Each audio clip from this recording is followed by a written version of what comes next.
Thank you, Son. Good morning, everybody. Glad you're all here. This is a meeting of the Governance, Native Communities, and Tribal Governments Committee. The date is July 20th. The time is 9:35, and I'm Deborah Juarez, Chair of this committee. With that, thank you all again for being here. It's an exciting day. We have a great agenda, particularly with the Indigenous Advisory Council and their first inaugural rolling out of their work plan. So with that, let's move on to Madam Clerk. Can you please call the roll?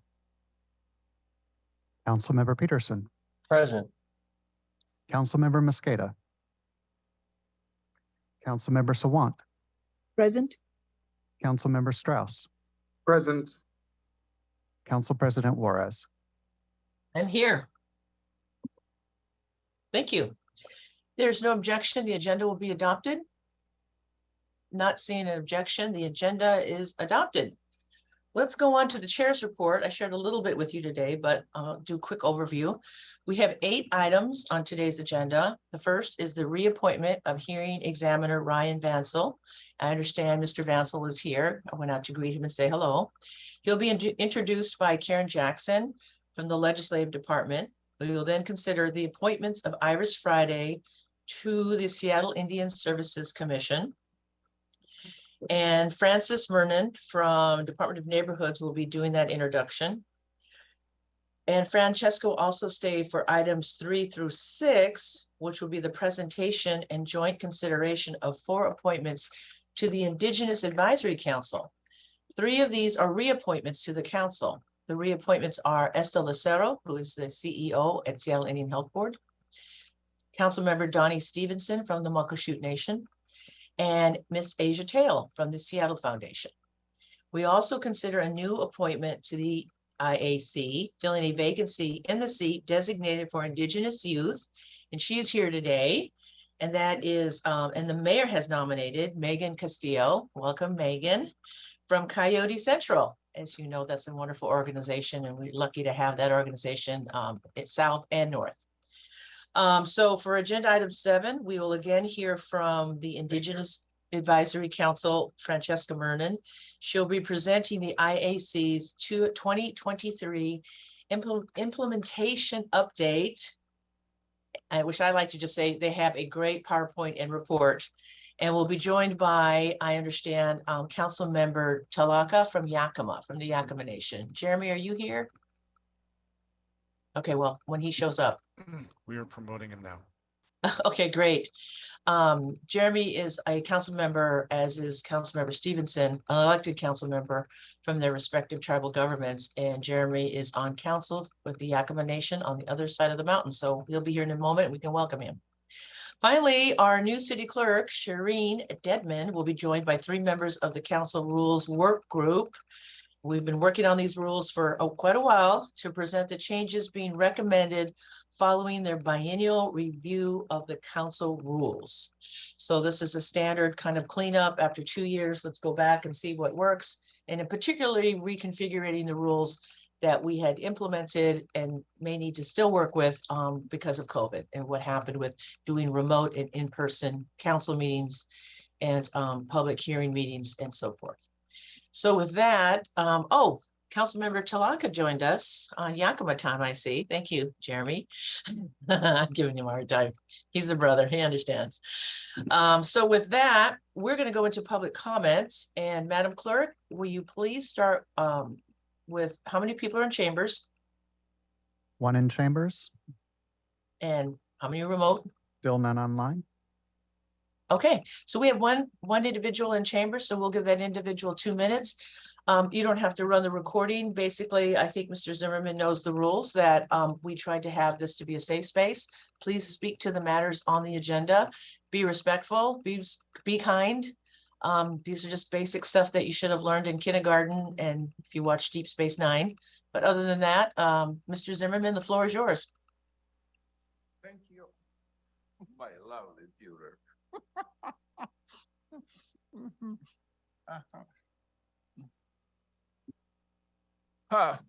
Sie Heil, my lovely Führer, best of the best for last 15 years, what as I know. I want to speak about agenda number 8, about resolution 32096, 11 point H. New behavior. You bring like another dozen behavior. Yeah, stupid. But what else we can do in 15 years, nothing changed. I'm very proud. So for last 15 years, all correction in us constitution, freedom of speech in open public act come only for Alex Zimmerman. I am a hero. I am a celebrity in Seattle. You know what this means? Because I'm only one who have 15 trespasses more than for 1,200 days. In all this correction about Constitution, freedom of speech, Open Public Meeting Act, make Seattle Council for last 15 years. What is the show? So for last 15 years, Seattle degenerate idiot elect same kinds of council.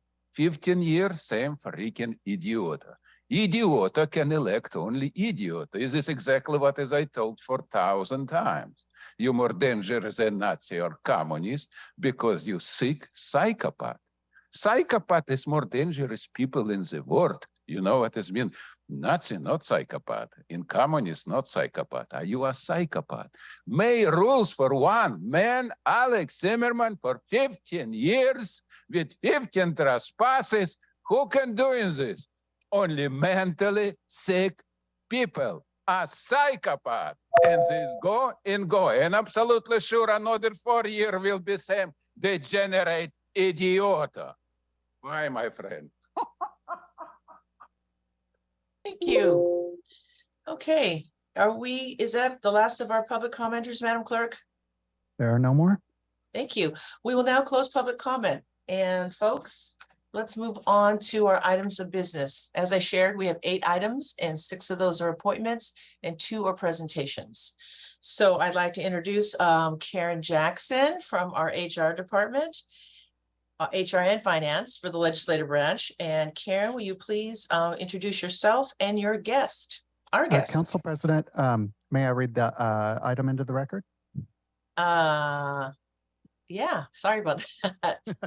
I didn't see the thing. It says, Madam Clerk, please read item. Okay, sorry, you're right. Did not see the highlighted. Sorry. Go ahead. Go ahead. It's all you, Sarah. Agenda item 1, appointment 02578, reappointment of Ryan P. Vancil as hearing examiner, Office of the Hearing Examiner for a term to March 20, 2027. I'm laughing, Karen, because I don't know if you ever watched that movie Galaxy Quest, but Sarah is like, I have one job. I have one job to do. Let me do it. So with that, Karen, the floor is yours. Well, thank you. Well, good morning, everyone. As the council president said, I'm the director of HR and Finance for the legislative department.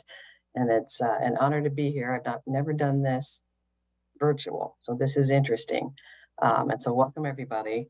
And welcome, Ryan. Unfortunately, I can't see him because I'm virtual as well. And so welcome, Ryan. We're glad that you're here. We're at this point. Ryan Vancil is our current hearing examiner, and he is pursuing a second term. And so our reason for being here is to consider his record and ask any questions that you might have of Ryan, and to consider him for a second term. Ryan was hired originally with the city as the deputy hearing examiner in October of 2016, and a couple of years later, he was appointed as as a hearing examiner with a 1-year term. And then that followed a 4-year term. And so now we're seeking a second term. And as council president said, it's from March 21st of 23 through March 20th of 2027.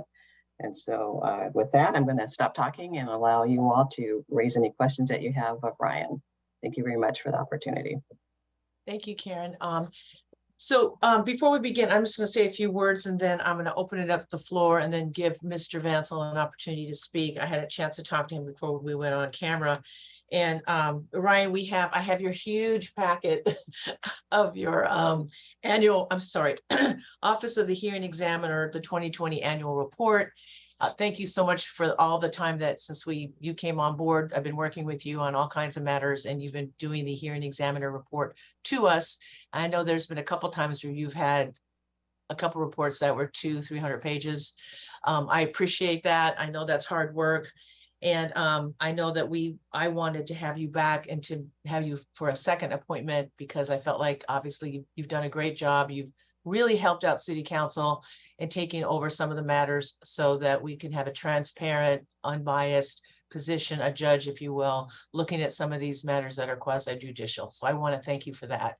I'm going to wholeheartedly support your reappointment, obviously, and had a chance, as I always have, to go through your confirmation packet. But that's all I'll say for right now. And I just want to know if there's anything from my colleagues before I allow our invite our guests to speak. So, Madam Clerk, do we normally I just let the proposed appointee speak ahead of time of the vote, or should we wait till after the vote? It's often done before the vote in committee. Okay, so with that, Mr. Vancil, the floor is yours. Very good. Thank you, Council. It's a delight to see you, even if you're all far above my head, so I look like I'm looking at the ceiling. But this is still a better view than the bald spot that I discovered last year that I'm gratified to see is not expanded. I don't really have much for you today. I included a letter with my packet that really was intended to convey my sentiments of how I feel about the opportunity to come back and serve the city in this role.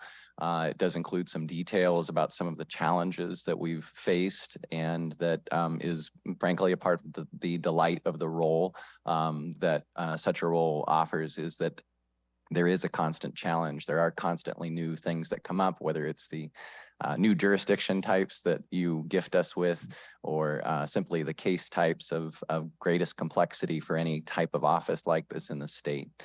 So it keeps me and my deputy coming back for more. We've got a great, solid staff right now. I look forward to another 4 years with it if it is your wish that I continue to serve in that role. Thank you, Ryan. And I cannot believe it's been 4 years. It's gone by pretty fast. Yes. Yes, it has. It's all been fun. I'm sure you love it. Are there any other comments that my colleagues would like to share before I have Karen close us out and we go to a vote? All right, I'm sorry, Councilmember Strauss. Yeah, thank you. And Ryan, I've been able to review your packet and your letter. I don't have much more to add. I just wanted to take this moment to thank you for your service to our city. It is a very unique role that you serve, adjudicating very contentious issues at times. And I appreciate your service to our city and the work that you've done. I'm looking forward to working with you moving forward. Thank you, Thank you. Councilmember Strauss. Karen, is there anything you want to add before I go to a vote? No, the only thing I'd like to say is it's been a pleasure to work with Ryan as well. Their office is much more independent, still part of the Ledge branch, obviously, because that's why we're here, but very independent. And my team has served them very minimally. And of course, we love that. And so, right, that just means, it speaks to his managerial skills and being able to lead that office. And I really appreciate that. And so, I'm looking forward to working with him again.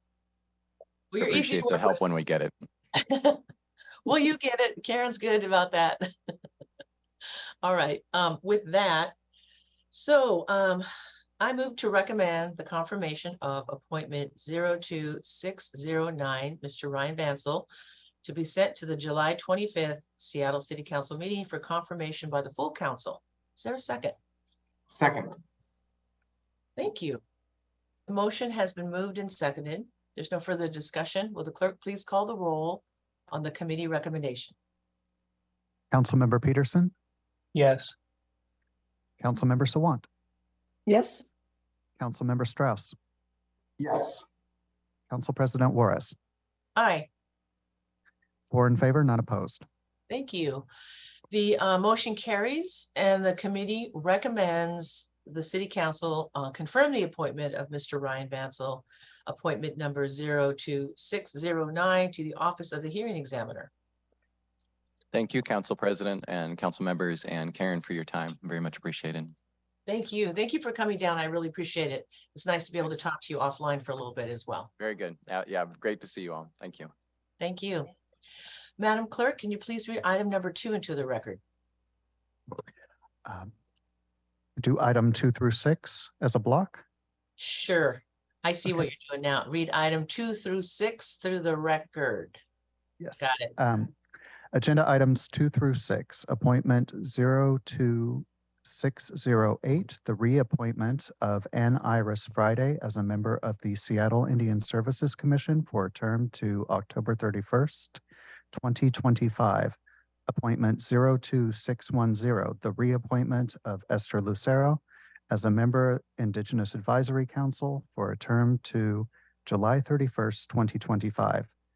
And appointments 026111 through 02613, the appointment of Megan Castillo as member Seattle Indigenous Advisory Council for a term to July 31st, 2026. And the reappointments of Donnie Stevenson and Asia Tail as members Indigenous Advisory Council for terms to July 31st, 2025.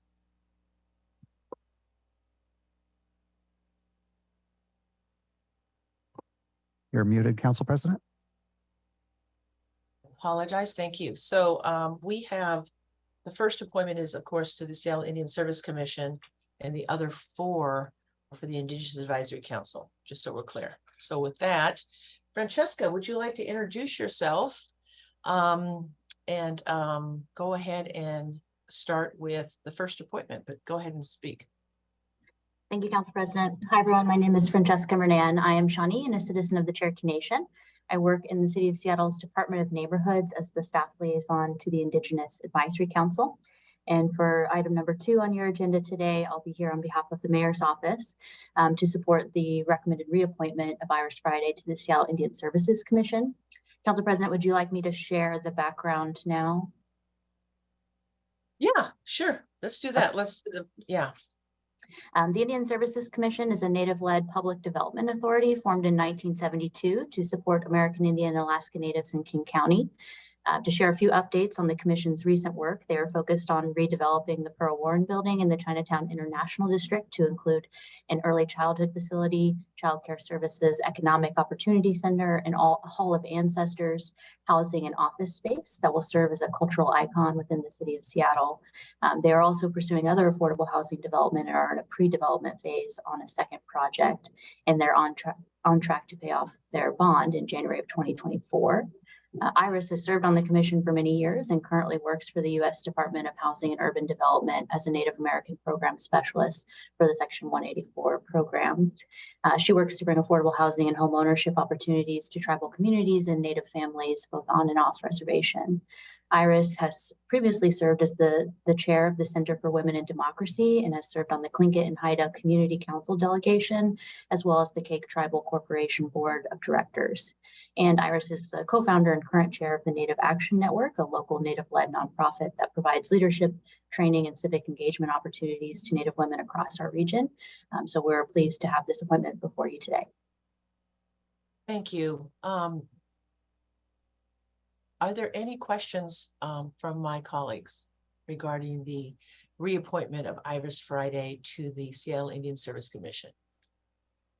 I just want to add that I've known Iris for many, many, many years, too long to I want to admit on camera, and has been a tireless advocate for Native Americans and tribes for housing and for Indian country in general. And I'm really glad that she wants to stay on the Seattle Indian Service Commission, which was created as a public development authority in the 70s and did phenomenal work and is the front runner for a lot of organizations such as United Indians and the Seattle Indian Health Board. So I am happy to be supporting that confirmation. So Madam Clerk, I'm a little confused on what we have, how we have lined up here. My understanding is that I would let Francesca speak to each appointment, and then we'll take one vote on all 5, correct? Correct.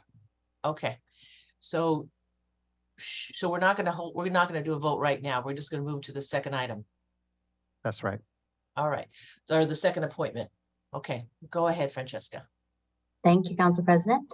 Number 3 on your agenda is the reappointment of Esther Lucero to a full term on the Indigenous Advisory Council.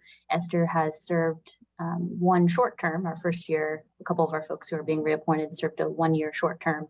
This will be their first full term. So brief background on Esther. She's Dene and Latina and a 3rd-generation urban Indian from Colorado Springs, and is currently serving as the president and CEO of Seattle Indian Health Board. So we are pleased to have this appointment before you today. Next on your agenda, number 4, is the reappointment of Vice Chair Donnie Stevenson of the Muckleshoot Indian Tribe. Vice Chair Stevenson is elected member of his tribal council and brings 25 years of experience as an executive level leader in Indian country, serving his tribe and Native people. You may recognize Vice Chair Stevenson, who has been before the Seattle City Council on several occasions this past year, both on behalf of his tribe and the collective work of the Indigenous Advisory Council. Most recently, he was before the Housing and Finance Committee yesterday. So we're pleased to have his continued leadership and implementing the Indigenous Advisory Council. For the next appointment under your consideration, item number 5, I'll do a little background, but then I'll hand this over to Megan Castillo, our newest member and incoming member. We're pleased that the mayor's office is moving forward with the recommended appointment of Megan to position for an Indigenous youth aged 18 to 29. Megan is Tlingit and Filipina, born and raised in Hawaii. She moved to Seattle in 2011 to pursue digital design and art history degree at Seattle University. Megan is currently the program manager at Coyote Central, an organization that provides creative classes to young people ages 10 to 15. Before working at Coyote Central, Megan was the program manager for Town Hall Seattle, where she booked over 200 events a year, including author talk, musical performance, and community events. Through the Urban Native Education Alliance, Megan co-leads an annual resume and job readiness workshop for teenagers where she helps young people prepare to apply for their first job and internships. You can find Megan at the Seattle Art Museum, where her photo is included in the Wendy Red Star's People of the Earth project. It's a group portrait of Native women and children on permanent display at the Art Museum. A resident of Beacon Hill, Megan spends her free time gardening, walking her dog, and making art. So if it's all right, Council President, I will hand this over to Megan to do a brief introduction to our committee members. Thank you. We'd love to hear from you, Megan. Welcome. Thank you, Councilmember Juarez, and thank you, Francesca. I'm very happy to be here and very grateful to be considered for this opportunity. And it would be a great pleasure to join the Advisory Council and represent myself and my people and urban natives. Yeah, thank you so much for considering me for this position. Thank you, Megan. My daughter is an artist as well, so I was hoping for a lawyer or a doctor, but that's okay. As long as you love doing what you're doing. Asia's laughing too, because yeah. Yeah, I think my parents would probably agree too, but you know, it's not for all of us. Sometimes we can't help it. Why are you following your passion? It's America. You need a job. But anyway, what do I know? I'm old. So I'm really glad you're here, Megan. I'm really glad you're filling this slot. I'm really glad you're plugged into the Seattle scene about art and Indigenous folks and urban-led organizations. Obviously, we had a chance to look at your confirmation packet, and I'm kind of smiling to myself because we have so many Tlingit Filipinas, we call them in Indian country Indipinas, big group, big coalition. So it's wonderful to have your voice here, and hopefully we will look forward to watching your career grow in this great city of ours. With that, I think Councilmember Strauss has a few things that he would like to either ask or make a statement for. Council President, we can't all be lawyers, Council President. We have to have some creatives in this world too. Megan, I'm just impressed by, I mean, if you're able to program over 200 events a year for Town Hall, I just want to 365 days in the year. And then we have to take into consideration that there are times of the year that we take off, whether it's holidays in December, vacations in the summer.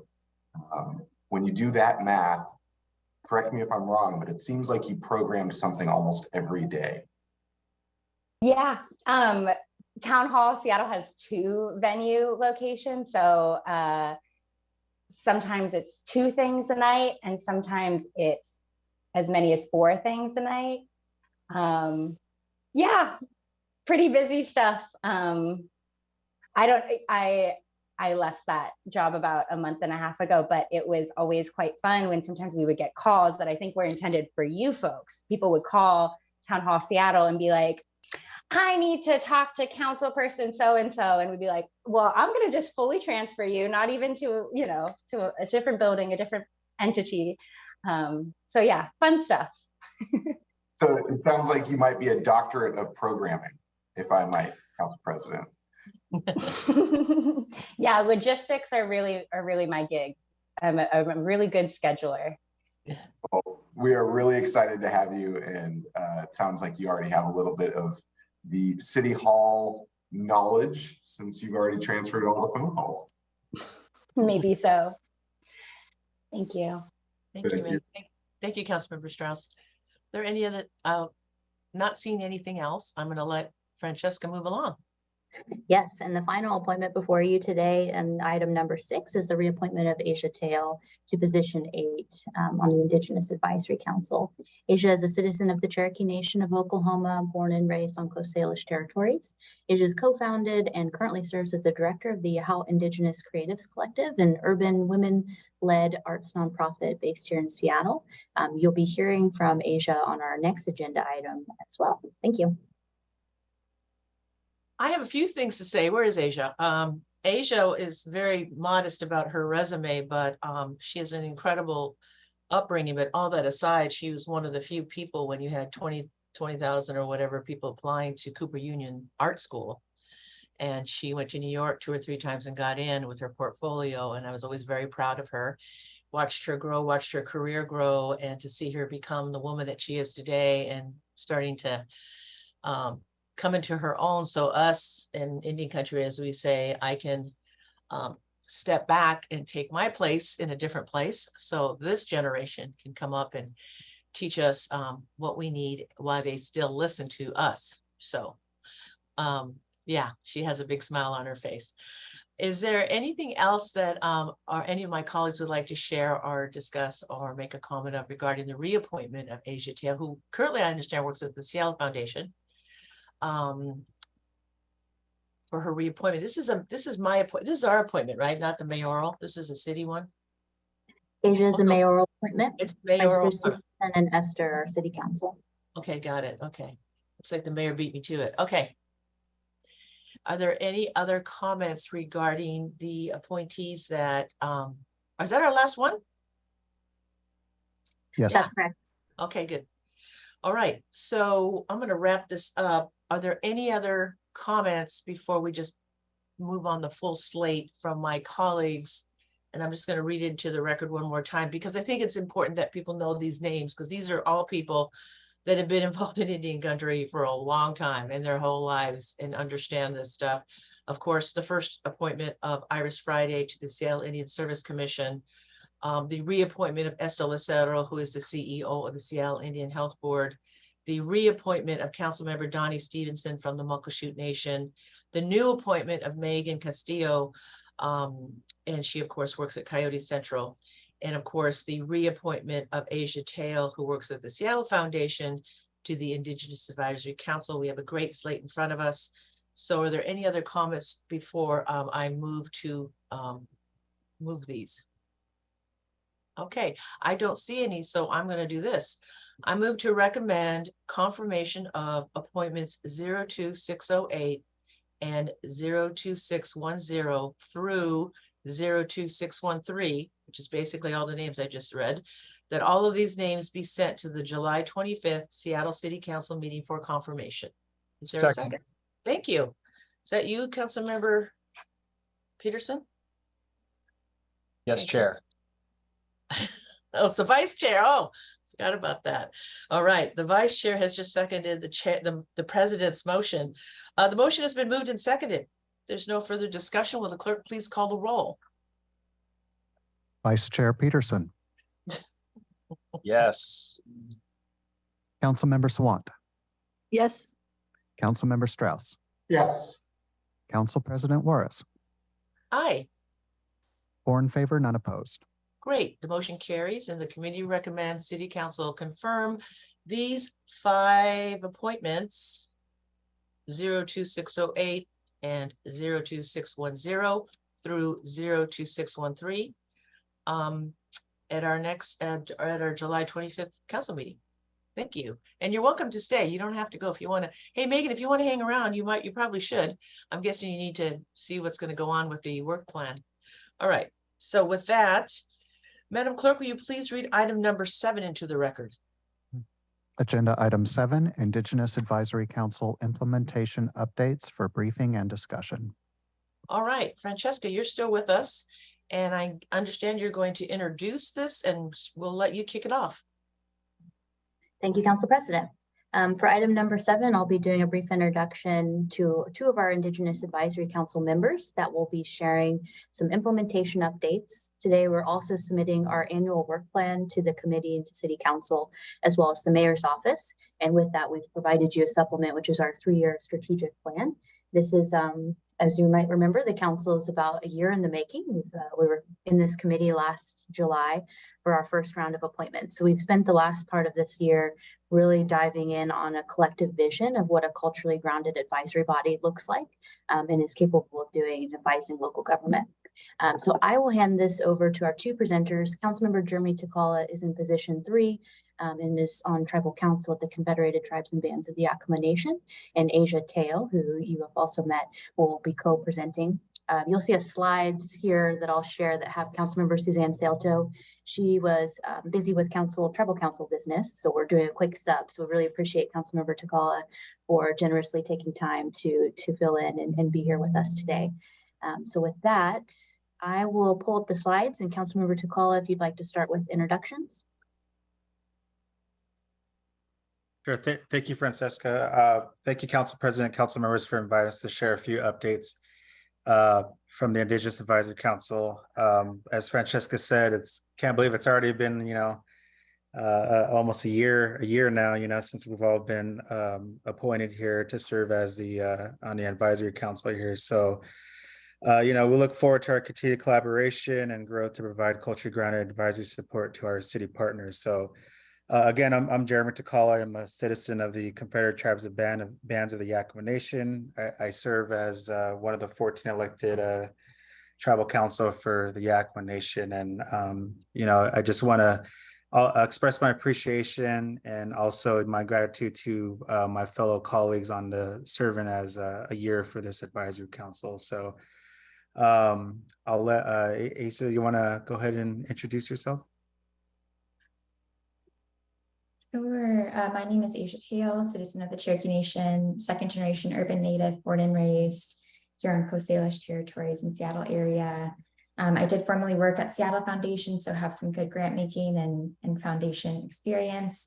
And I'm currently the executive director at Yahoo Indigenous Creatives Collective, an arts nonprofit stewarding a new site in South Seattle. Super happy to be here with you all. And thank you to Council President and the whole council for creating this advisory group. Thank you, Asia. So again, we're approaching our first year as a city commission, and look forward to our continued collaboration and growth to provide culturally grounded advisory support to our city partners. And again, want to thank the leadership of Council President and council members for recommending this group and the support that we both need for each other to see our vision move forward. So the Indigenous Advisory Council. Again, as I said, we want to thank our leadership. The Indigenous Advisory Council now exists as a sustainable pathway for Indigenous representation and Indigenous knowledge in local public policy processes. We are the only city board or commission comprised entirely of Native people, represent a diverse range of perspectives and experiences from Indigenous communities. And, as Asia said, the background that she has, the experience, I've, heard many of the backgrounds, including, Council Member Donnie Stevens and including our newly appointed welcome aboard. And, even for us here working on many of the current issues, for the Yakama Nation, and I'm sure many of our tribal leaders and our different leadership in the urban areas bring many expertise and background to this advisory council. We as a culturally grounded advisory body, we act as a trusted advocate, advisor, and a connector among city partners.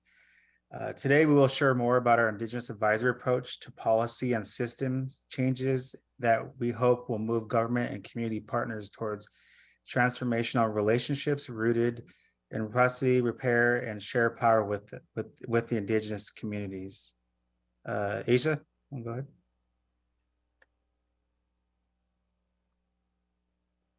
Thank you, Jeremy. So you guys can see the inaugural group of our council. Again, really incredible, diverse experience in terms of sectors. We have folks who lead housing work, health and wellness work, sports, and all along the way to tribal council representatives from our local Coast Salish tribal nations. Jeremy, you can take your mask off for that picture. Really important side note from Council President, as always. Thank you. It's like, come on, man, you represent Yakima. Come on. I know. Hey, those were dark times, okay? We have to remember the dark times. Like, I'm sorry. Yeah, so maybe that would be another great investment for this upcoming year. We could do some headshots. I'm sure Francesca is taking notes. And of course, we had the amazing Cece Hoffman on our council. Cece's off getting a doctorate degree in Chicago. We're super proud of her and really excited to welcome Megan to the group in our youth position. So there's youth perspectives here, elder perspectives, and we all really work together, I think, beautifully to create a unique table that has all those perspectives working in unison towards what is in the best interest of Native peoples. I have not seen that any other place or any other time in my professional career. So again, really glad that the city is creating this space for our folks.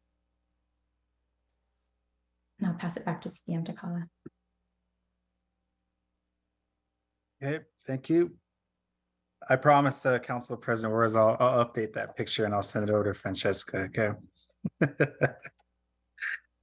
So the Indigenous engagement, one thing that we want to know, it's very important to understand our work, within the broader city approach to Indigenous engagement. Prior to the formation of this council, the city of Seattle had limited channels for engaging tribal and urban partners in public policy processes. There have been periods in the city history where tribal nations were not provided the opportunity to be at the table for critical decisions impacting our region, nor appropriately consulted on issues impacting trust and treaty rights. And, as I heard, they're in our summit, robust and meaningful. Is that correct, Council President Juarez? Inside joke here, a council member, Jeremy is making fun of city council and the words we use. That's why he's saying robust. He knows city council bingo very well, but I know he does not want me to bring up tribal council bingo. That's a whole new game. But go ahead, Councilman. Right. So, in the past few years, we are seeing positive shifts, Indigenous engagement. Current city approach includes, Tribal Relations Division and the Office of Intergovernmental Relations that is strengthening city tribal relations by, basically better engaging tribal nations as sovereign governments and regional partners. We want to make sure that, we fill a longstanding gap in our city's ability to engage with, as mentioned, a diverse range of Indigenous peoples residing in Seattle and the region in the public policy processes. We serve as a supplementary avenue to strengthen the city's ongoing and unique relationship with tribal nations in the work to fulfill legal, political, and racial equity obligations to American Indian, Alaska Native, and Native Hawaiian people that live, work, and play in Seattle. Together, as we want to mention, partnership is very key. So these approaches that we are developing will only strengthen our citywide system for our tribal and urban Native engagement. So me, even though I live on the east side of the Cascades, I still have a relationship or a connection to the Seattle area and to our people over there. So it's very important, whether we are tribal people from this region or across the country, we know that Seattle is an Indigenous city and culturally anchored for Indigenous communities. I'll pass it back to Asia. Thank you. Yeah, we really are so glad to have Tim at the city as well. And see our work certainly in collaboration with the critical government to government obligations that Tim is helping you all to meet in terms of consulting with the local tribes, and our work is separate, but hopefully both things will bolster each other and just strengthen overall consultation with tribal peoples. Our timeline, just to recap some of the important milestones, the IAC development process really kicked off in 2020 with the ordinance that allowed the city to hire Francesca essentially a year later. Super glad to have Francesca on board. Again, just always love to embarrass her and shout out what an incredible liaison she is and so thoughtful and hardworking for our people.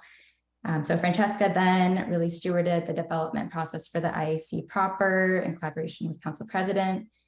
In 2022, we confirmed our first 9 members to the council. And then earlier this year, we launched a culturally grounded strategic planning process. We worked with Eddie Sherman from Against the Current Consulting, a Native owned company, to really get some thoughts on paper, which you all are reading now in our as of our June meeting. Those were approved by the council, and we're happy to share those today.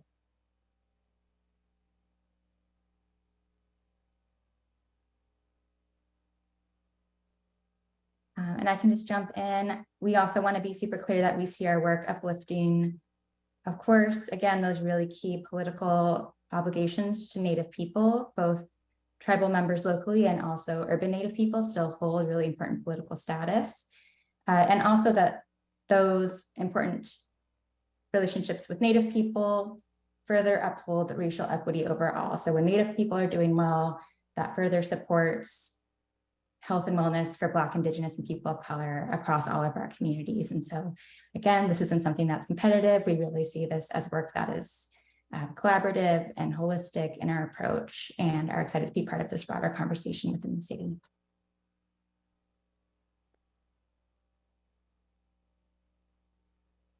I should add before you say anything else, I really, really love the mission statement and purpose. So good job on that. Are you going to read that into the record, Asia? Is that what you're going to do? Yeah, let me see if I can get it. Because we're looking at it, but I think it's important. I really do. I was just really impressed. So I was going through this last night, but go ahead. I'm so glad. Yeah. Our mission is to advise local government on culturally grounded policy and systems changes that transfer power and resources to Indigenous communities. So again, advising is really important, but our ultimate goal and mission is to really see that change in power and transfer back resources to Native people. Our purpose is to make recommendations to the Seattle City Council, mayor, and the city departments on issues directly affecting American Indian, Alaska Native, and Native Hawaiian people. So we hope to be thought partners for you all. We hope to work with many city departments, as well as our community members, to really make thoughtful recommendations and advise on things large and small. The way that advising might work will fall into kind of 6 key priority areas and focus areas for us.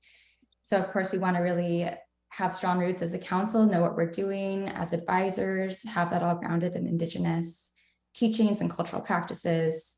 We also want to always be planning and evaluating our work, adapting as we go. So we're going to set that into our strategic plan as well, to always be checking in and reevaluating. And we want to work to set policy priorities that uplift local tribal treaty obligations and also sort of stretch the limits of what is already in place. So can we get some urban consultation policies through? Can we adjust policies that may not be directly designed around Native communities, but make sure that they're serving our populations adequately and efficiently? The next 3 buckets are actually the sort of core focus areas of our committees as well. So you'll hear probably a lot more about us or from us on these topics. But again, systems transformation is really key. So we'll have a committee focused on internal practices within Seattle government, how to adjust those and adapt those to be in the best interest of Native folks. We also want to have an external facing committee that works with the community directly on issues of housing, health and wellness, youth, missing and murdered Indigenous women, and many other kind of direct service topics and areas. And last but not least, we want to really have a city that Native people feel belonging in and feel themselves reflected in public art, in architectural design and city signage. We want to have an Indigenous city where people know whose lands they are on as soon as they come. And we really see arts and culture as an upstream approach to a lot of the health and wellness issues facing our communities as well. So again, all these things are interrelated and interconnected. Jeremy, do you want to add anything? I think you covered it all. I mean, I'm just really impressed, with, the shared goals and priority activities that the advisory council has developed, of course, with Francesca, working with the group here. So I'm excited, the group is really excited. So, it's exciting to see what, we work towards, for, as Asia said, for our community and our Indigenous peoples in the Seattle area. I just got one comment on this picture. Why does Jeremy look great and I look confused? You couldn't have found a better picture. Come on now. I know he's on council, but damn. I think I was talking about how, trying to convince you to be a Mariner fan, I believe. I told him the Mariners. I won't even tell you what I said. I'll get in trouble. Anywho, Jeremy's a big Mariners fan, like crazy Mariner fan. Yeah. So. Yeah. So this past year, has been really, really important for us. And it took a lot of, prepping for, our first City of Seattle Tribal Nations Summit. And so, again, it's very important, for a part of our journey to find and create this, wonderful advisory group. And so, we've kind of started out, in very strong and, collaboratively working, relationships with city partners. This past May, many of you were a part of it, where the Indigenous Advisory Council collaborated with the Office of Intergovernmental Relations, to host our inaugural City of Seattle Tribal Nations Summit. This gathering marked the beginning of our city's journey to more, authentically honor and respect tribal sovereignty, and to have an understanding and share our perspective and the history, the past and the current issues that we were seeing, and we want to create this partnership to address some of these issues and come up with some solutions. And so again, it was the Seattle's City of Seattle's first time, official government to government meeting was convened in the city elected leaders and senior officials with multiple tribes. During the summer, elected tribal leaders shared their top priorities with Mayor Harrell and deputy mayors through a listening session, followed by an opportunity for city leadership to listen and learn directly from tribal leaders and how to work together more effectively as governments and regional partners. Tribal and urban native leaders then engaged in direct talks and candid conversation focused on 3 areas of shared concern, such as housing, homelessness, natural and cultural resources, and public safety. The council supported the development of the summit and attended in our capacities as public commissioners and tribal and urban native advocates. Post-summit, we continue to engage and advise city partners on next steps for strengthening tribal relationships and exploring policy and system changes that can sustain and expand our city's engagement with tribal and urban native partners. This is one example of how we approach our role in strengthening the city work with tribal and urban native communities. As mentioned earlier, we look forward to continuing this spirit of collaboration in the months and years ahead. So very excited about this work, and of course, this first City of Seattle Tribal Summit. And again, those of you that are online, we appreciate your guys' support and participation this past May. I should add, council member, that as I've always said, as being a lawyer for over 35 years now, I think, I always appreciate these, as the governor would have the Centennial Accord, having the first time tribal summit for the city of Seattle and having elected leaders attend, as well as all the city department heads. That it's better to see you in those settings. And as you said earlier, have a channel to work with the city of Seattle rather than a courtroom, because that's normally where things happen. And you don't always get what you want from a federal judge. So these conversations are really important. They're not, I don't think that they're just cosmetic. So I'll leave it at that because I know you want to get through this, and I know that some of my colleagues have some questions and probably some comments to make.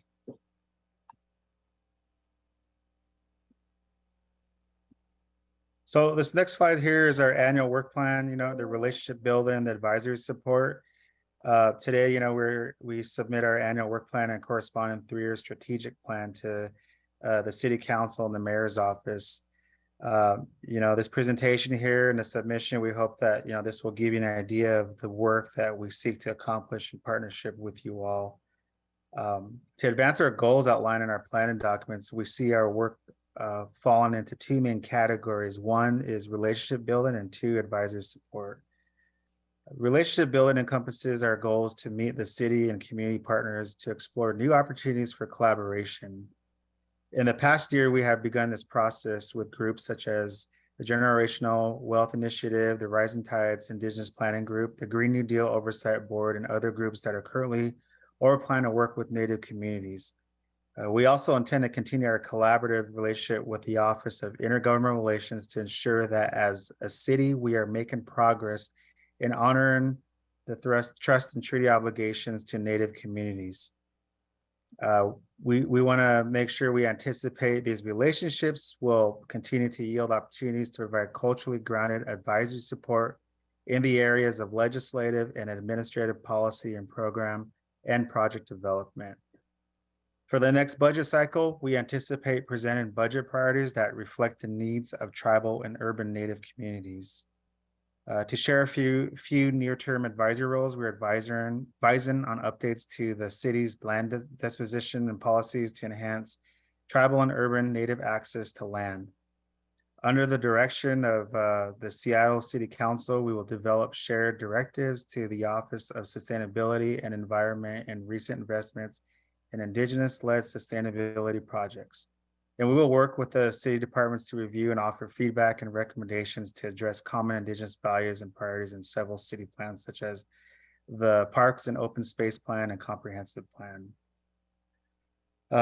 We anticipate our work to grow and evolve in the years ahead. This is an unprecedented effort for the city of Seattle to engage tribal and urban Native communities in this way. We'll look forward to chartering a new and sustainable path for Indigenous representation in local government. So with that, City Council President and members, that concludes our presentation here from Asia and I. We're happy to take questions.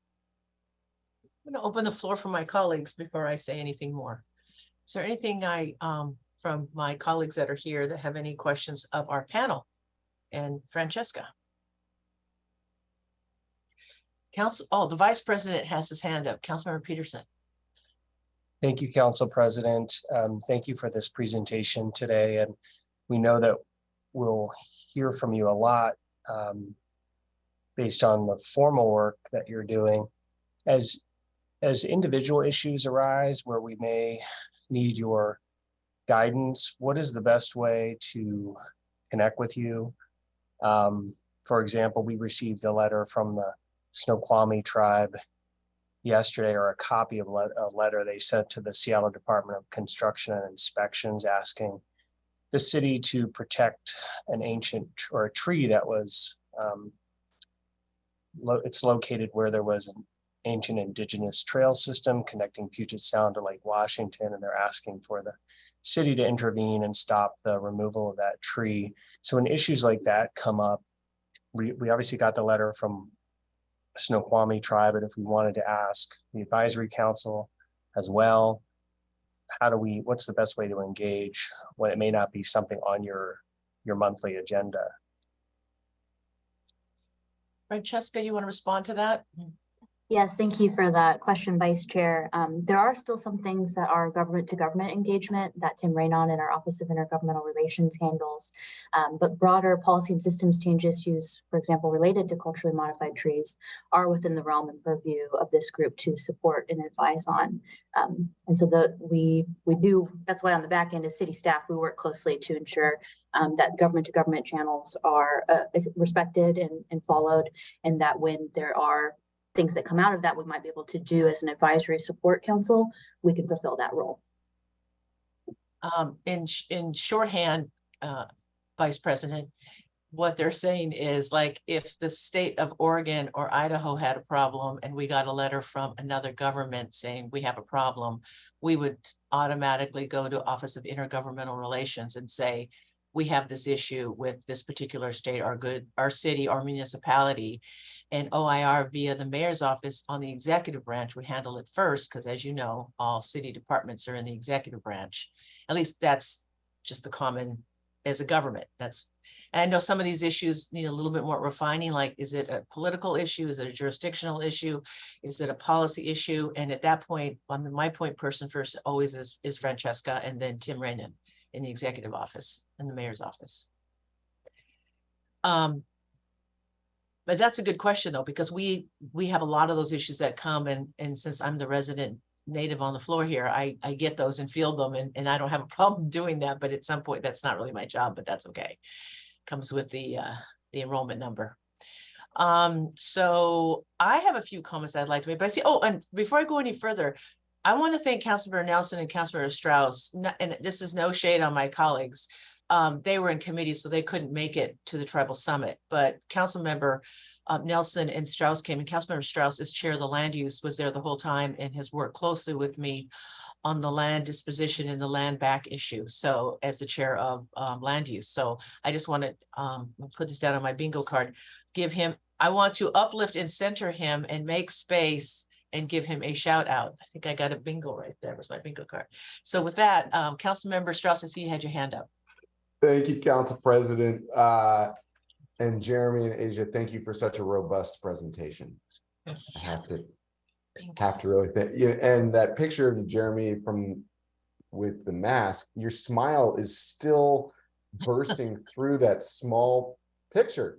It was just really great to meet you at the tribal summit.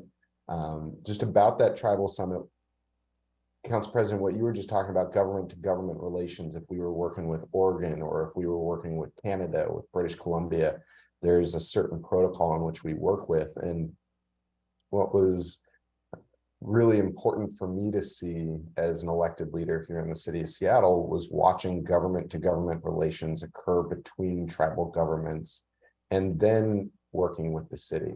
What it demonstrated through example is, I think Asia said this, the idea of collaboration instead of competition. Mm-hmm. For me, understanding that not everyone always gets along, even between, government to government, in government to government relationships, and those disagreements or agreements are millennia old as compared to the disagreements that we might have here at City Council, which might be, decades or a century old at most. And it was really important for me to see this type of interaction occurring, because I think it sets the example that we here at City Council and we here in the Seattle government need to exercise. So that's my soapbox. I just wanted to also thank both Asia and Jeremy for the presentation, because in your goals section, I can't remember what slide number it was, they're not just separate goals. It was almost a flow chart for me, where looking at starting as advisors and then working at it to plan and evaluate policy, and then from planning and evaluating, creating policies, from there guiding systems transformation so that you're able to foster a thriving community, which results in building an Indigenous city. That's what I was struck by in the presentation, because they don't stand alone and they don't sit by themselves. Mm-hmm. It is really one leads to the next, and it is a pathway to having a collaborative relationship. I can tell you just from the short time that the Indigenous Advisory Council has been in place and Tim Rainin has been in Office of Intergovernmental Relations, it's been incredibly important and meaningful for me to have you just a phone call away, because in my first couple of years as land use chair, there were questions that came up that I didn't necessarily know who to call. You called me. I know, and you can't be our everything as much as you, I mean, you are in a lot of ways, Council And I'll get President. paid extra for that, so. I know, well, salaries are salaries. They're not, you don't get extra, and that's the thing, right? Where Yeah, I know just because I have good intentions and I want to do a good thing or a right thing doesn't mean trying doesn't create good outcomes. And I think that even with good intentions at times, when I've tried to be an elected leader that incorporates Indigenous perspective and creates good relationship, even when I'm trying, I sometimes do it wrong, and sometimes doing it wrong creates more harm. And so just in the ability to have Tim join us when, attending the Skagit hydro facility projects and understanding more, or just being up at Chester Morris watershed, just his presence alone helps me understand what I'm looking at in a more meaningful way. And Council President was right. I guess I don't have a question. I was just up here on a soapbox just to say thank you. okay, well, we're all politely listening. Thank you, Councilmember Strauss. Are there any other comments for our panel before I wrap this up or let Francesca have the last word? Francesca, let me say a few things and I'm going to let you, well, no, you go ahead. I'll let you wrap up your team. Then I have some closing remarks and then we'll move on. Go ahead. A lot of good words said today, and I think my only regret is that we didn't share a slide on our shared values, because number 4 is embrace humor, and I'm just loving that we got to see a little bit of that today. So thank you all for taking time, and we'll be following up by email with some of the materials that you heard today, and looking forward to working with you. Well, I'm glad you said that, because that's been a mark of my leadership. What I've noticed being elected and not in Indian country is that and I love it. I wish that one of the Echohawk sisters were here, but the whole issue of decolonizing, I think the non-Indian world doesn't understand that humor is disarming in its kind, and it's a way to say welcome, and we're all human and we're all doing the best we can. And like I was kind of teasing Councilmember Strauss, but he's such a good person to want to know these issues. Councilmember Nelson, I was on the phone with Councilmember Mosqueda this morning about the disposition land issues. All my colleagues coming to my office and saying, explain more to me about this land back. This is the same group of elected that, were concerned about missing and murdered Indigenous women, about the Dakota Access Pipeline, that were concerned about the boarding schools and VAWA, all these issues. Every one of my colleagues at some point has come to me as a touch point, like, what are we doing on this? How do we respond to this? So even though we were kind of joking, Councilmember or the Vice President raised a really good issue. We get these issues that come over, and now going back, and I do have a point here with what Jeremy was saying. Before, we had really limited channels for Indigenous engagement. We had the liaison in the mayor's office on the executive side, but we didn't really have a stalwart office on the legislative side. And then that's why I was very proud of this council in the last 2 or 3 years when we created the Indigenous Advisory Council, got it funded, and then I stole Francesca from the Seattle Indian Health Board, and her at Department of Neighborhoods has just opened everything up to have somebody who's physically here, who understands Indian country and the issues, and also who to go to. And that's really important. So it is very key, and I know a few other cities have done it, that the Native American presence, since we are in Indigenous land, and that's another issue, should be on the executive side. It should be on the legislative side. And all of my colleagues should have a place to go for these kind of issues with our 9 committees. And my understanding, it sounds a little overwhelming, but the city department has 45 departments. So it is a good place for the one-stop shopping for Department of Neighborhoods and OIR to be able to direct any one of these departments, whether it's DON or SDCI or SDOT or SPD or the Office of Civil Rights. Where do we go to handle this Indigenous issue? And now we have a group of people, not me, because I get accused of a lot of things, and also get, it's interesting. I don't make those decisions. I think people think I'm sitting here making decisions to exclude certain people and include, and I don't make those decisions. I merely wanted to create the body on the legislative side So my colleagues have a place to go from a Indigenous group that understands Indian country and understands the political relationship between tribes and governments, the government to government, that it is not racial, it is political because we have treaties and a land base. And everything else is open for discussion and inclusion. And that's really what we were hoping for. And that's what we're seeing. I cannot stress, I think I sent you guys a quick text last night when I went through the PowerPoint and the strategic plan. I can't remember what word I used. You probably know what word I used. That it was a great plan and I was really excited. And I'm hoping other folks can get a chance. And I will be sharing this with the rest of my colleagues who are not on the committee. And I understand from Tim, the liaison in the mayor's office, Tim Rainian, who's Puyallup, a lawyer and formerly on Puyallup Tribal Council, that they'll be doing another summit. That they want to make this a yearly thing, like the governor's office has been doing for 30 years, since 90, the Centennial Accord, where the tribes meet with the governor. And it isn't about doing what everything says. It's having a place to go where tribal leadership is in the room with department heads and the mayor saying, these are the top issues. The fact that you guys narrowed them down to 3, which again shows it doesn't matter whether you're Indian or native or non-native, you care about housing, you care about public safety, you care about cultural resources. Those cross every spectrum. And so that voice, and again, going back to what Chairman or what Jeremy said, Councilmember Jeremy, we need that engagement because we get it from every other stakeholder group in the city, in this county, in this region.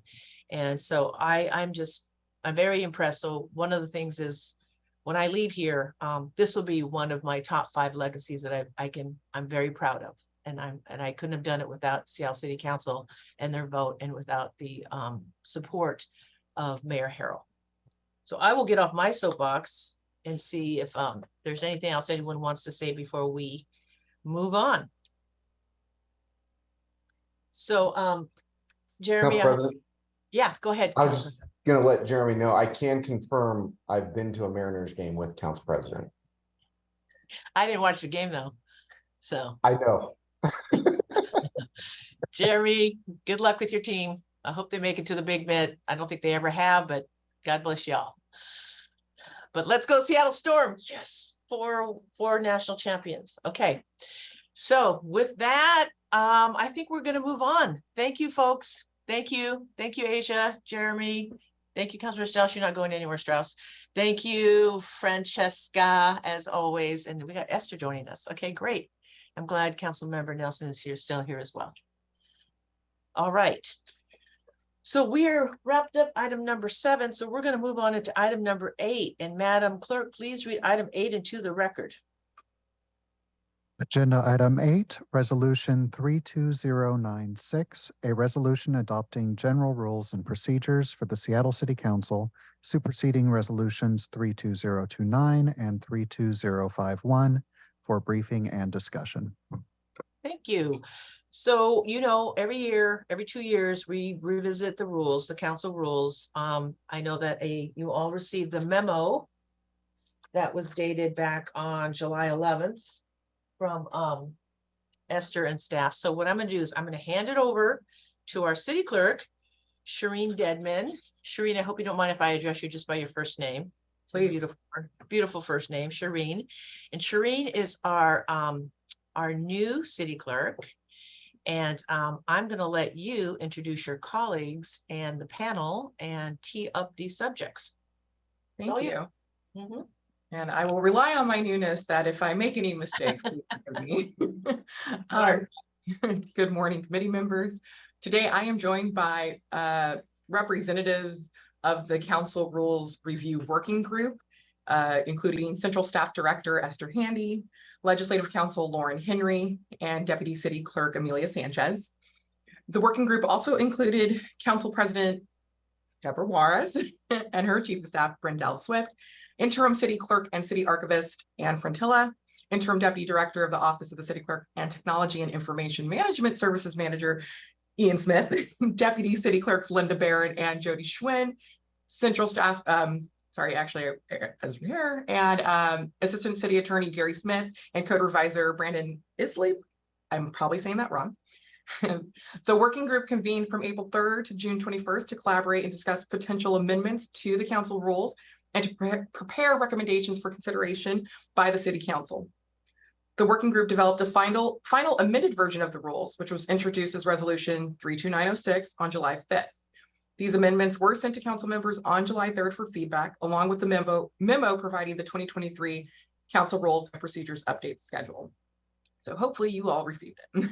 The team will provide a summary of the review process and highlight proposed changes and review the process for any amendments that may be requested by the city council members moving forward. Sorry, hold on. The notice was sent to council that, notice was sent that council is considering amendments to the rules. And the fact that there's a public comment period and a review schedule, this was all provided. It was published in the Seattle Daily Journal of Commerce on June 30th.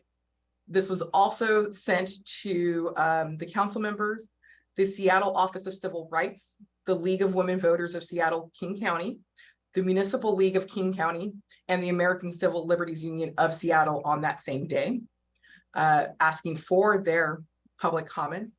And that public comment period began on June 30th, and it will run through July 28th. So far, we have not received any comments, but any comments that will be received by our office will be sent to council members.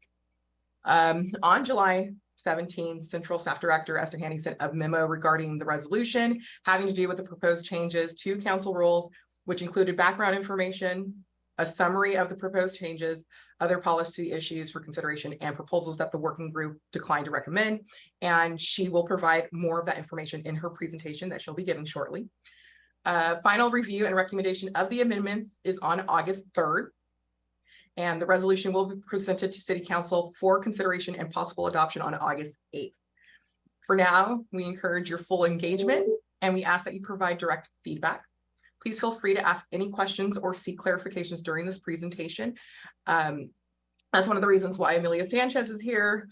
She'll be able to answer on my behalf, that's for sure.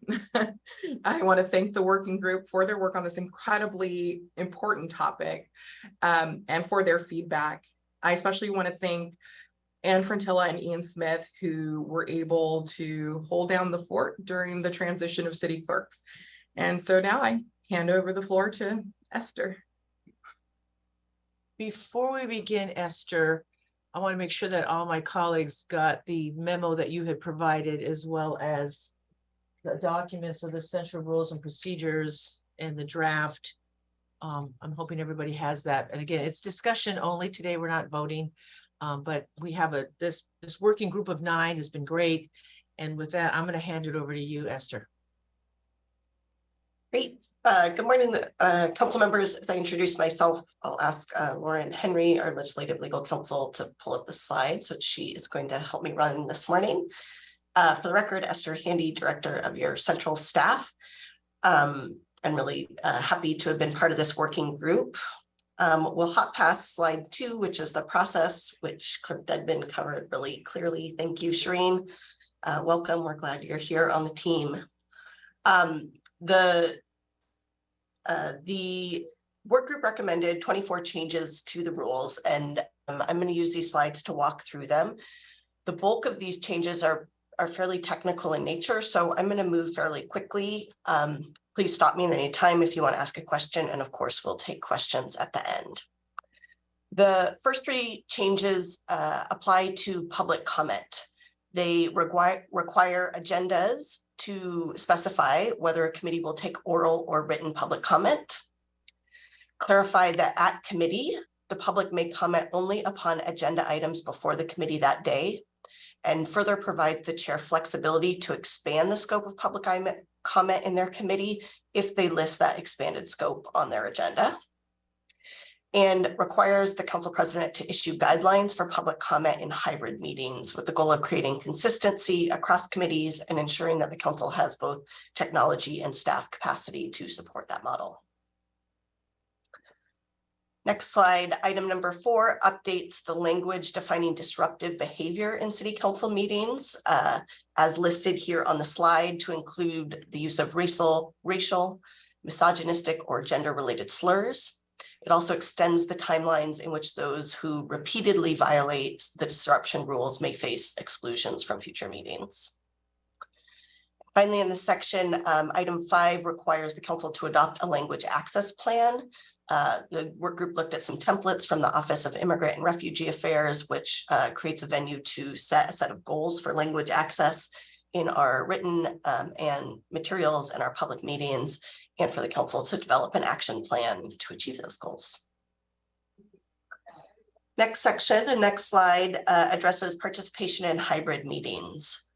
Item 6 removes language that was added to several sections of the rules in 2021 that required council members to notify the council president if they would participate remotely in meetings. As the council practices have evolved and remote participation has become a daily norm for the council, this required notification is being removed.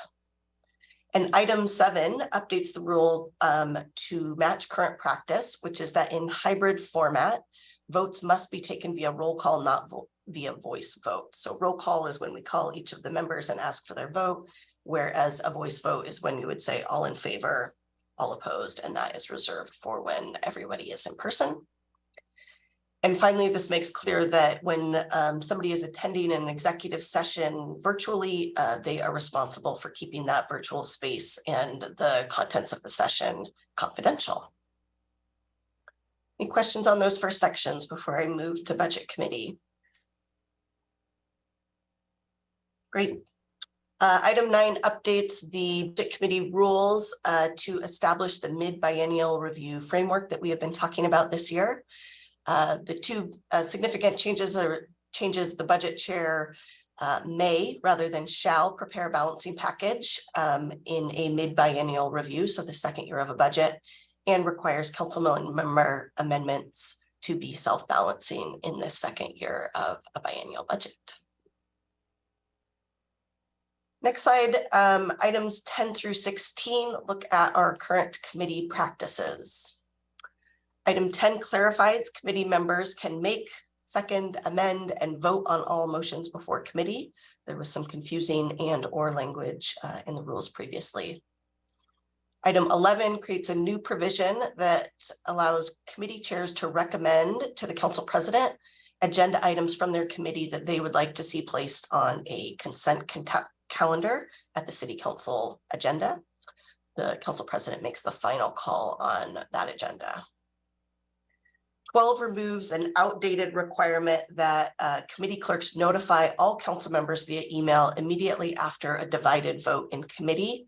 With everything electronic and our Legistar system, the information is much more accessible than that was historically.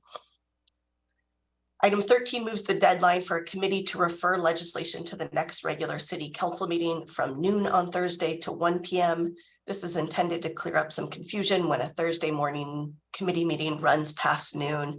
Do you need to do the motion to suspend or not for that 12:30 vote?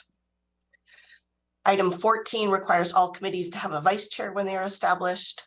And 15 requires that the membership of the Select Labor Committee, when established by memo by the council president, to be filed in a clerk file with the Office of the City Clerk.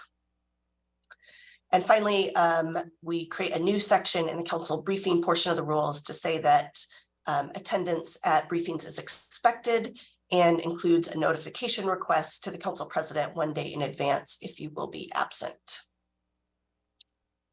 Council President, I see a hand. Shall I pause here and take a question? Yeah, if you see hands before I do, go ahead and call it out. Esther, go ahead, Councilmember Sawant. Thank you, President Juarez, and I apologize. I'm unable to be on camera because of the connection issues. And I also apologize. It's a little bit out of turn. It's on public comment, but I missed my chance on that point. So if it's okay with you, I just wanted to express a concern about the second change on the list of public comment changes, which limits public comment at committee meetings to items on the agenda unless the chair of that committee chooses otherwise. I think that this change would give the political establishment the legal authority to refuse to hear advocacy for something that they politically do not support and therefore do not place on the agenda. There are also many times when people are not experienced with City Hall's procedures. They come to public comment to ask for help with something when it may not be the precise moment to make that request, but it may be a valid request. It may be someone genuinely attempting to contact their elected representatives the best they can. The vast majority of people don't know the process of the city. Vast majority can't name council members because they're not tuned into city politics, no fault of theirs. So, and this has certainly happened in the Sustainability and Renters' Rights Committee and even in the Energy Committee that I used to chair earlier, where renters or otherwise constituents would come to the committee and ask for help. For example, right now they'll come with requests for help with landlords for some of their issues, and then during the Energy Committee they would ask for some help related to City Light, but it may not be an agenda point. But there have been many occasions where when that has happened, staff from my office have talked to them after the committee and then been able to help. And I do understand that committee chairs would have the authority still, even if this rule passes, that they would still have the authority to choose to accept broader public comment. But my worry is that if this rule gets in place, then that many council members, unfortunately, would choose not to do it because, they feel like they should comply with that. And they would, and also in more, I think in more probable cases, they would use these rules to attempt to silence some kind of dissent, or if there are people who are there for valid reasons to urge the council to do something or protest something that the city government has done. Of course, as a socialist, I know that when there is a mass movement, no council rules will prevent working people from demanding to be heard, and mass movements have always been the true defense of democratic freedoms. But I would not want to support or change the council rules that prohibit genuine public comment on topics that a committee chair might find unpalatable, politically speaking. So I just wanted to say that I know we're not voting today, but just wanted to share that. Thank you, President Juarez. Thank you, Councilmember Sawant. No, we're not voting today. And I actually had that underlined too, only upon agenda items and if published. So I've been taking note of that as well. So I understand what you're saying. You're right. There is a lot of latitude in the purview of the committee chair, but I see what you're saying about silencing dissent, and I understand that. So we always want to err on the side of accessibility and people's First Amendment right to come to the people's house and share their concerns. So that is noted by, I'm sure, Esther, and if you're going to be proposing amendments or discussing that, obviously we welcome that. So thank you. Go ahead, Esther. Thank you. Lauren, I think go to the next slide. This final group of changes, items 17 through 22, is our final grouping of changes that are in the resolution. 17 requires that legislation that is sponsored by council members to have a single primary sponsor and optional co-sponsors. This is intended to help clarify items like who may speak first and last on an issue during debate by providing a venue to designate more formally primary sponsor and additional co-sponsors. 18 clarifies that council members may abstain on all aspects of resolutions at City Council. That includes procedural motions. So if somebody is adding a resolution to the agenda or removing it, amendments, and final actions. Those of you who were here will recall that this ability to abstain on resolutions was added in our 2021 update, and this further clarifies how that happens. 19 makes more clear when a motion can be reconsidered. In committee, a reconsideration can happen in the same meeting. At City Council, it must wait until the next meeting. 20 addresses the timeline for debate, saying that council members may speak for 10 minutes at a time. If they're speaking multiple times during a debate, it is 10 minutes in total.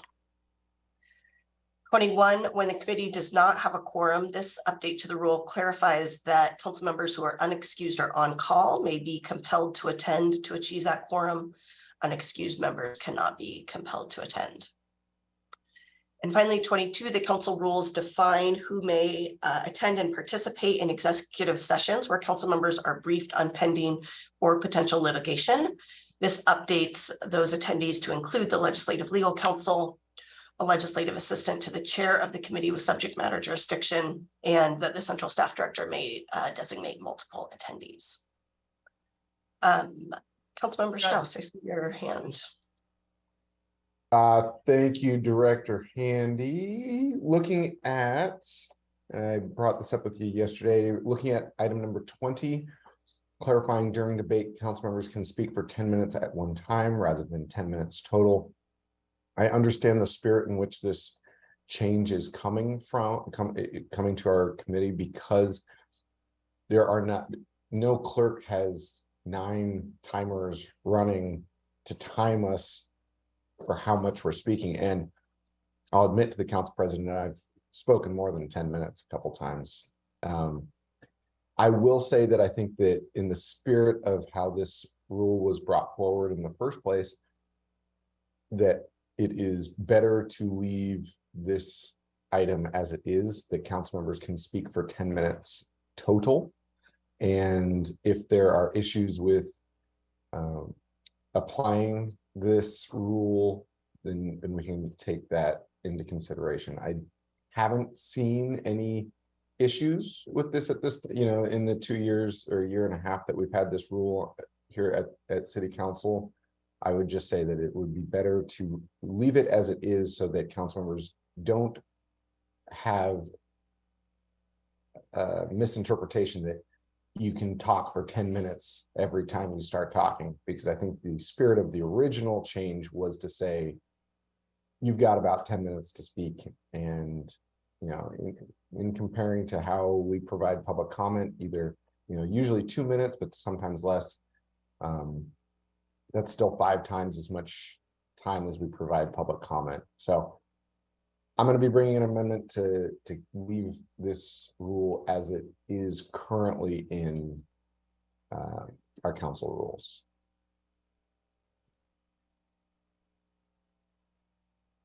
Great. Councilor Strauss, happy to work with you on that amendment. The language currently says 10 minutes silent, and so we may add the word total in there to be clear on your intent. And again, really happy to do some more thinking through the operational issues related to how that is implemented. Right, and I would just add, Councilor Strauss, we may agree to disagree, which is not uncommon. I like this the way it is, but I understand what you're saying. Again, I figure that we're all adults and we're all 9 elected officials, and I would rather err on the time of, particularly in full council, when we allow the sponsor to introduce their legislation, we open the floor, and then we allow the sponsor to close as well. I don't want to be, I won't be here, but I don't want to put the council president in a position and staff to have a timer, because I have deference to and believe that my colleagues have some common sense and some, to follow through, and that's wise, because normally I know you know this, but I'll say it for the public. Sometimes some issues come up that we are, at least for me, hadn't anticipated either in public comment or from my colleagues after I've introduced a bill when we've done discussion and debate, that I end up adding some more bullet points to my closing statement because I needed to hear what my colleagues had to say, because obviously we don't caucus, we do everything in public. So sometimes it takes a little bit longer. And so I just wanted everyone to just, that was what that was for, to address that issue. And also I have confidence in people knowing, what they need to say and how they can wrap it up. So I just don't want to become the timer police where you spoke for 6 minutes when you introduced this legislation. Now you spoke for 8 more minutes when you wanted to wrap up. Nobody wants to be in that position, because I think what we're saying is more important than looking at the clock and seeing how long someone's talking. So on that one, I probably will not be agreeing with you on that one. But again, great minds can agree and disagree. All right. Council President, I absolutely hear you on that. I think I'm just going to share one thing that I have noticed since this council rule has been put in place. And Council President, you and I use humor in this a lot, where I will joke about going over my 10 minutes, or you'll, let me know that, I'm approaching my 10 minutes. Where what I have seen in the last year and a half of this rule being in place is that our colleagues, and myself included, are a little bit more attentive to what needs to be said rather than just saying everything under the sun. And so Yes. you might win me over. If all politicians could follow the golden rule of saying what needs to be said, yes, but we don't live in that world. So I'll leave it at that, Councilor Strauss. Sounds good. Go ahead, Esther. Great. So those what the changes I have walked through so far are the ones that are in the underlying bill in front of you. So as we've been discussing, if you'd like to see a change to those or a removal of any, that will require an amendment. Next, I'll brief the committee on two proposals that were proposed to the working group that are not included in the resolution. The work group essentially remained neutral on these ideas and determined that these are policy choices for the council to debate and consider. The first is a proposal from Councilmember Nelson to add in-person attendance requirements for the council and committee meetings. It would say that council members would be required to attend meetings in person, except for the circumstances listed A through E here. For work-related travel, attending to the needs of a family member or friend, working remotely to prevent the spread of infectious disease, an offsite public hearing, meetings outside regular business hours. When attending remotely, council members must have their video on for roll call and voting. And council members sort of add back that requirement to, if you're going to, participate remotely in council briefing or city council, there are notification requirements to the council president. And finally, require presentations in committee to be given in person, except where not practical. This and the next one I will talk through would need to be brought through amendment. Happy to pass it to you, Councilmember Nelson, if you want to speak to this before I go to the next. Thank you very much for summarizing it. And thank you also, President Juarez, for having me in committee to just provide a little bit of the rationale for me putting this forward. And that is that I believe that although we're in conformance with the letter of OPMA and, providing access to the public to our meetings, I think that we are falling short on complying with the spirit. And I think that witnessing one's representative or the governing body on a screen is not the same as seeing them in person. Watching interactions among members, being able to share a glance or a smile with someone at the dais, and maybe even interact before or after the meeting. I think that this diminished access by being on screen is compounded also when council members don't have their video on, but that's a slightly separate issue. But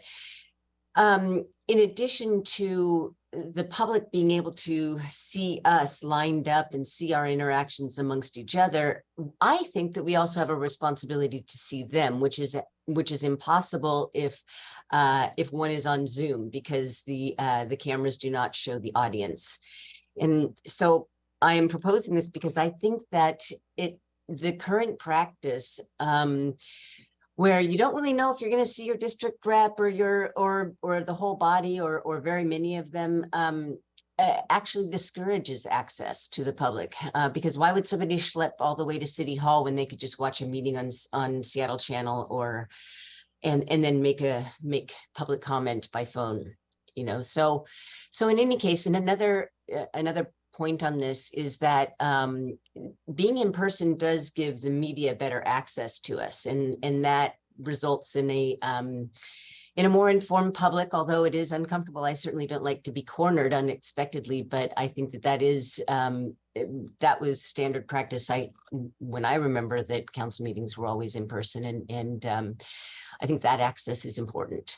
The second the second reason I'm putting this forward is that it will, reducing reliance on Zoom will reduce the technological difficulties that end up interrupting the flow of our conversation and waste unnecessary time sometimes, you know, connectivity issues, etc. So I think there is a technological component that will be or problem that will be reduced if more of us are in person.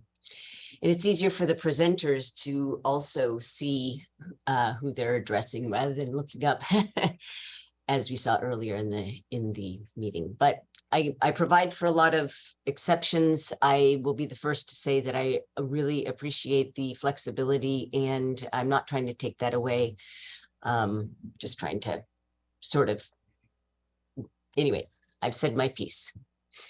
Any questions? You know, and I appreciate you letting me talk. Anytime, Councilmember Nelson. I know exactly what you're saying, Councilmember Nelson. I appreciate all of your words. Again, I think reasonable minds are going to have to disagree, and we can talk a little bit more about this offline. And we've been through this, from those of us that have been on council for a while, and also what we're dealing with post-COVID. And so I think we are trying to address some of those issues. And I agree with you about the spirit of senior elected, but where I would, and I love using this word, push back, is that we are looking at safety issues. We are looking at, you know, issues to make it safe for people to come to City Hall. And as far as public comment, it's been very interesting, some of the policy issues that as a city and as a country, quite frankly, that we have wanted to implement kind of got implemented by force because of COVID. And so when I look at, and I've been here a while now, when I look at what public comment was like before, we did not have the more diverse voices that we now have, that people can call in. And that's one goal for me. That's one silver lining. We are now having people that are disabled or don't have the luxury of a parking space, or don't want to subject themselves to any kind of, you know, getting on public transit or trying to get downtown at 9:30 or 2, that they can call in. And so, and elders, I mean, I've heard nothing but good stuff on that end about people saying it seems more democratic. And I've heard the same thing on Sound Transit side as well. And I think we need to be honest that post-COVID, this is the shape of the world to come. This is where we're at, and people have concerns about that, and they're legitimate. I, as you know, myself, am a compromised person. I can't get COVID again because I have MS, and it's not been good for me. So all that aside, I understand what you're saying though, and I will be honest in that I do miss at times physically being out there with 8 of my colleagues, but I don't think I have that luxury anymore. And the other issue is, I like it that you kept it broad, because we've never had it to say where, you know, needs of a family member or friend. I think that's really key, especially for those that are taking care of either their children or their parents. And, you know, and I when I say this, I don't mean this in a negative way, but not everybody has a partner or a spouse that can pick up their kids and do all that stuff and try to get downtown. Some people do, some people don't. I have the luxury of that. My kids are grown now, but I think in some ways having the remote has really opened up the discourse for hearing other voices. But I'm hoping there comes a day, and I probably won't see it before I leave here, that we are all back without the dividers on the dais. That would be my goal before I leave. And I don't know if that's going to happen, but I appreciate what you wrote, and I appreciate how flexible they are. Also, that if it's held offsite, such as a public hearing or a community center, the concern about the prevention of an infectious disease, attending to a family member, traveling for work related. I mean, I can see that you put thought into that about what are those scenarios. So I appreciate that. I really do. And I don't want you to think that I'm trying to, but I do have to say one more thing. All of us, unlike other folks, have many platforms, social media platforms as well, to reach out to our constituents, whether it's through Facebook, town hall meetings, our newsletters, when we do our council briefings, our constituents, when we get letters. So we continue to want that to go on, but you know, as a matter for me as principal, I don't think that I can physically make 8 people physically come to work every day and physically show up on the dais. I'm going to have to appeal to their judgment and defer to them, their staff, as I have with central staff and each and one of you, where I said, I'm leaving it up to you as the chair of your committee and your staff, because you know their needs better than I do about what's good for them, so government can keep working. And one thing I am proud of is that we found out through using remote and using social media, or not social media, but using the computer to Zoom in, it has made some of our lives much easier, quite frankly. And I think that's a good thing. So I will leave it at that. And we can talk more offline, Councilmember Nelson. And thank you for being here and thank you for providing this. Thank you. Go ahead, Esther. Great. So the next slide tees up the second proposal that was proposed to the work group, and that the work group stayed neutral on. This was proposed by Councilmember Mosqueda to provide a new provision in the rules that would allow or require any bill involving a financial obligation to go to the Finance Committee and to a subject matter committee. There are a variety of logistics that would need to be defined to make this practice possible, in which order, how are the votes recorded, etc. And if this advances, our members of our working group would sort of get together and roll up our sleeves and propose a process. The intent, though, is for the Finance Committee to have greater oversight about the financial impacts of policy being passed during the year in the context of the budget deficit that we face. So my comment on this, and I'm still open to more discussion, is I'm not a big fan, as I shared with Councilmember Mosqueda.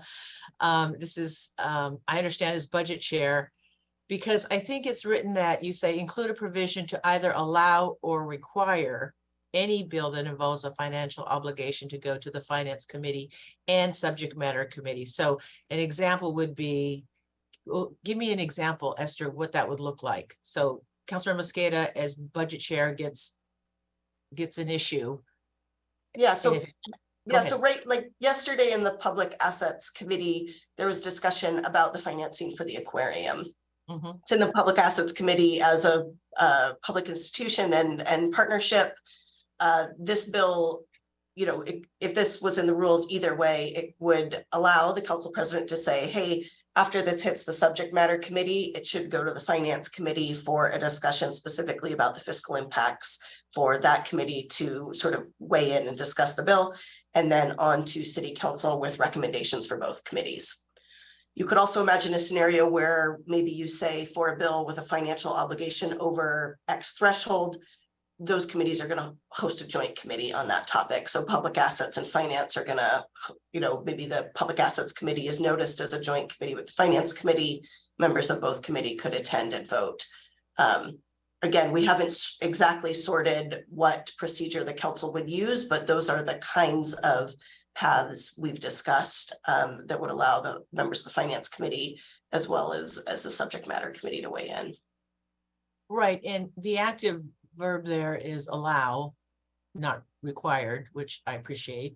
So that gives some discretion to the committee chair and to the budget chair, because it looks like it would go both ways, where something would come to the budget chair and they'd say, oh, hey, I think I need to contact, you know, the chair of governance because this involves, or I need to contact the chair of land use because this has a fiscal impact that I think. So I'm glad that we have the flexibility and the discretion of the budget chair and the budget or the chair of that particular committee with subject matter expertise, that it's kind of using common sense and being discreet or having some discretion about what's important. And I understand that. And you're right, yesterday was a good example. I sit on the Public Assets Committee with the Chair Lewis, where we had some financial implications. And I was okay with it because I had chaired parks, so I in aquarium for 7 years. So I knew this whole financing scheme, if you will, not, I should say scheme, financing plan.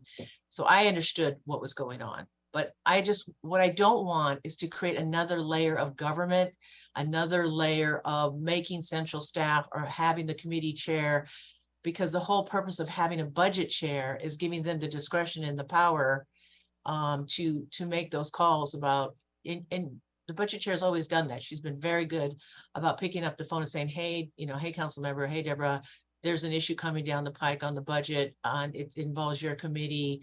What are your thoughts? Here's the fiscal note.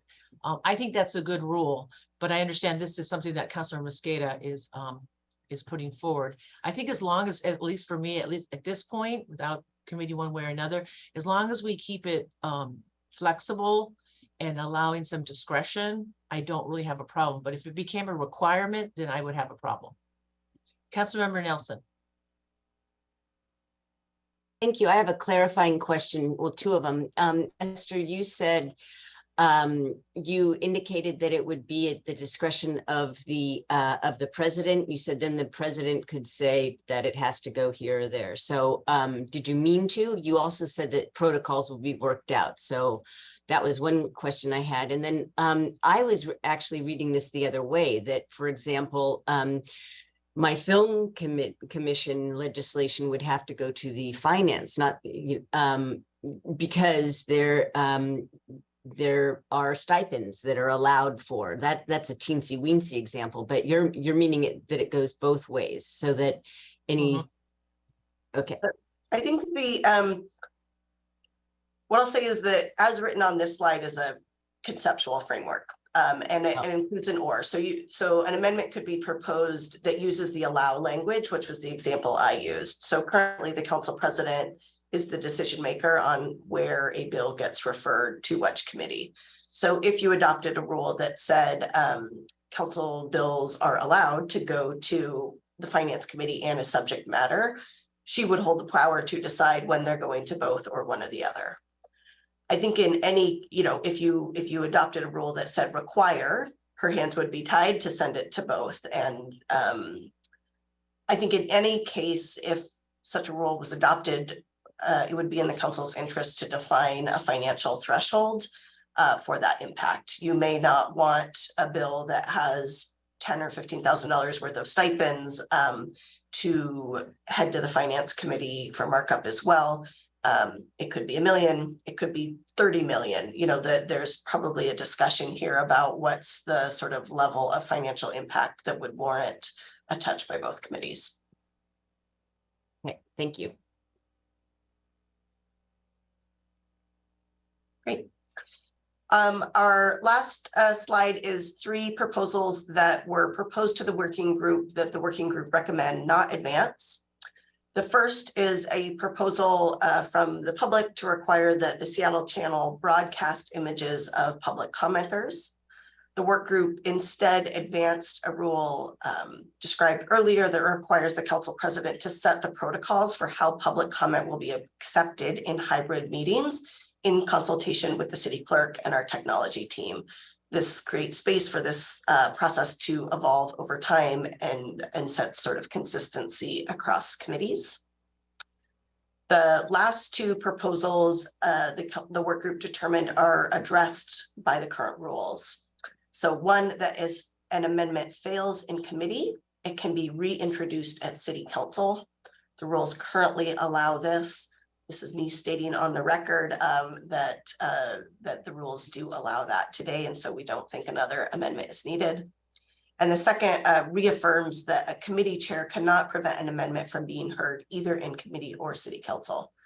The committee chair can decide what amendments get published to their agenda, but they cannot stop a motion either in their committee or at city council for an amendment on a bill. My last slide outlines next steps. Council members, if council members would like to see an amendment to this resolution, I'm requesting that you get amendment ideas to me by tomorrow. That will give us time to prepare the amendments and circulate them in advance of the August 3rd meeting, where we expect a discussion, a vote on amendments, and likely vote on this bill. Both I and the panel are available for any questions that have not yet been asked. Are there any, there you go, Councilmember Peterson. Thank you, Council President. I wanted to thank this parliamentary procedure dream team that we have here who put together, who spent all this time to think through these carefully, take initial input, craft this draft before us today. Really appreciate the thoughtfulness that went into this. And I know that, you know, in 2024, a new city council will also want to look at these rules. I think we're making a good faith effort to make things better, no matter who is here next year. I do want to signal my support for what Councilmember Sawant was saying regarding the public comment at committees. I concur that I think it should be what's on the purview of that committee, not just what's on the agenda, because the agenda is making decisions on what is talked about and the public should be able to say, but I think you should also be talking about these other things within your purview. And so I would support an amendment to the draft for that purpose. Thank you. I would like, oh, there we go. Go ahead, Amelia. I just, Amelia, hi, Amelia Sanchez, Office of the City Clerk. I just want to provide additional context on that topic. The current rules provide that a council member chair can determine whether or not public comment is accepted on items on the agenda and or items within the purview of the committee. Now, we've always stressed that that be consistent as well. And we currently have two chairs who are very consistent, where they only accept public comment on items within the purview of their committee. And therefore that's acceptable because it's consistently provided. What the rules, or the intent of the actual amendment to the rules, was to provide that consistency in writing. So therefore the members of the public were not confused when they attended the committee meeting as to whether or not public comment was to be accepted only on items on the agenda or items on the agenda and within the purview of the committee. And therefore the practice would be, if the rules were adopted as presented, would mean that the actual chair of the committee would have to publish an agenda, and that published agenda would include what type of public comment they would accept. If it would be items on the agenda or items with on the agenda and within the purview of the committee. And then in addition to that, if they accept public comment orally and written, or also just orally at that meeting.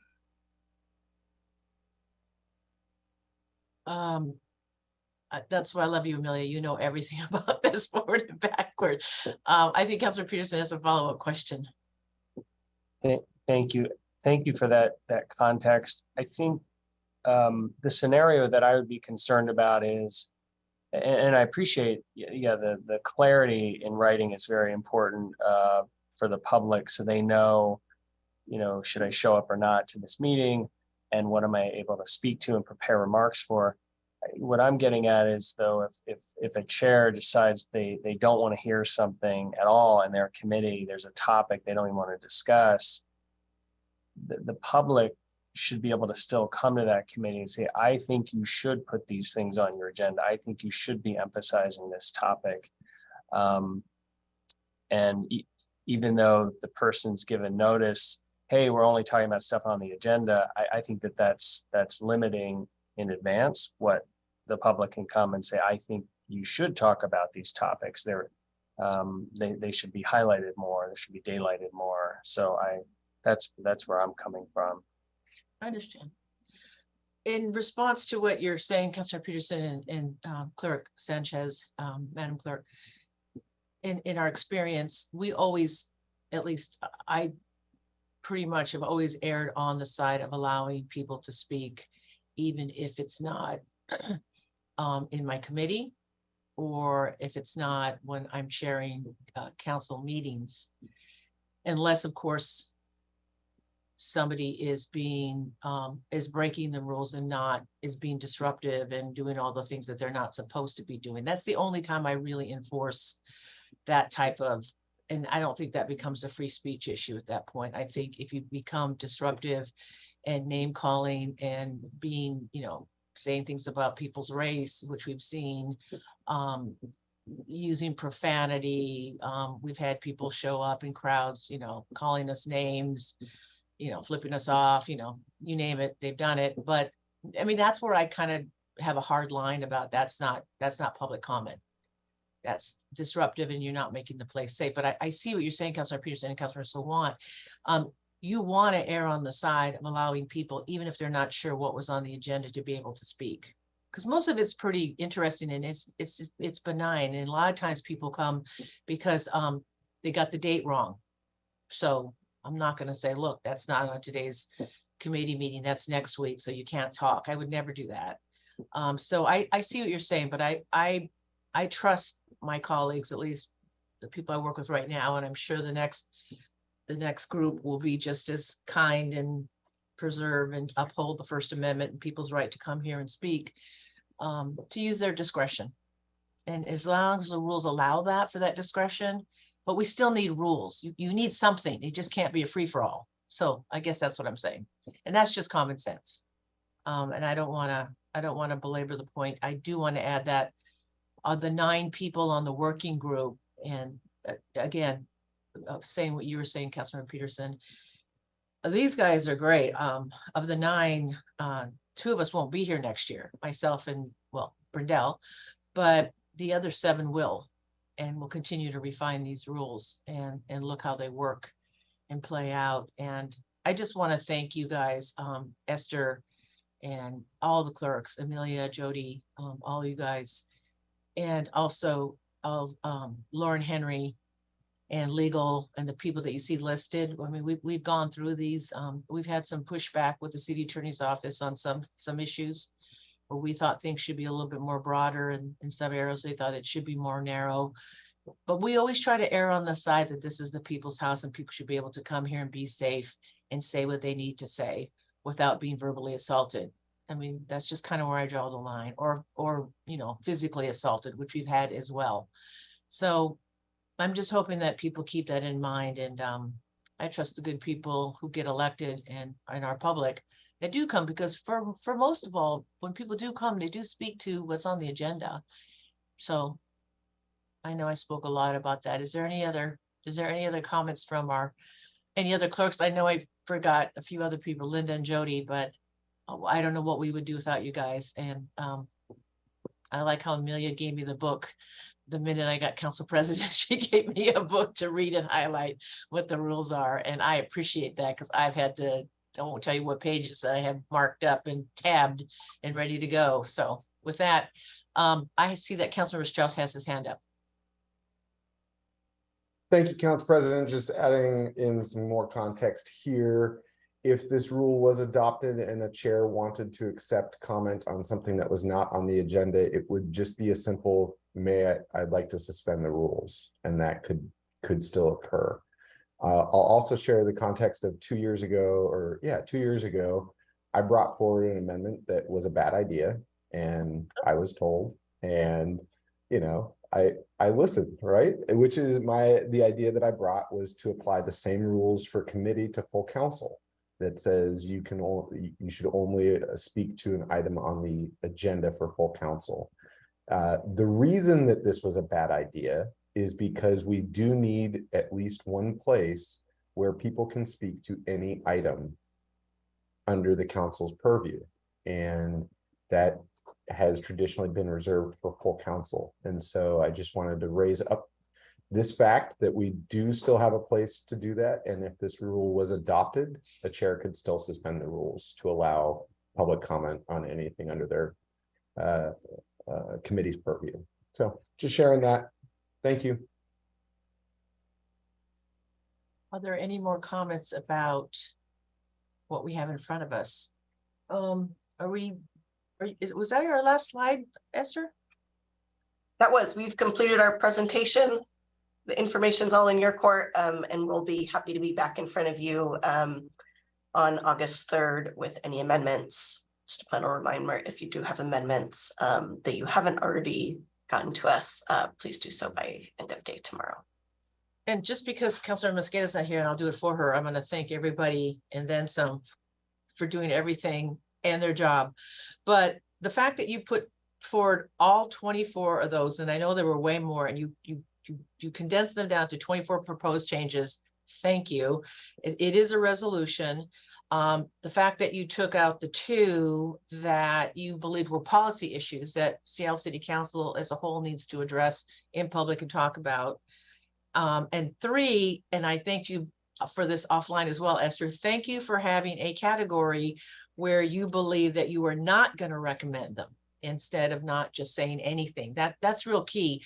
So everyone can kind of hear what people are thinking and why this working group is not recommending about the broadcasting of the images, whether amendment fails and an amendment from being heard at the chair, that those last two, I believe, are sufficiently covered by the rules. And I would like to hear more discussion about the broadcast images piece and the equity piece and the accessibility piece. So I want to thank you for breaking down the memo that way, and having Lauren on hand too has been great. Thank you, Lauren. Is our new legislative legal counsel that advises us not only on legal matters, but the policy piece. How do we look at something and say, we want to change this law? Lauren, help us carve out policy to get there. And do we get there overnight? Probably not. But are we marching in the right direction? Absolutely. Do we need to engage our elected brothers and sisters in Olympia to work with us? You know, those are the kind of things that we have Lauren Henry here for, besides the fact she's a big Seattle Storm fan like me. Thank you, Councilor Strauss, for that support. So with that, Winningest team in Seattle's history. Thank you. Thank you.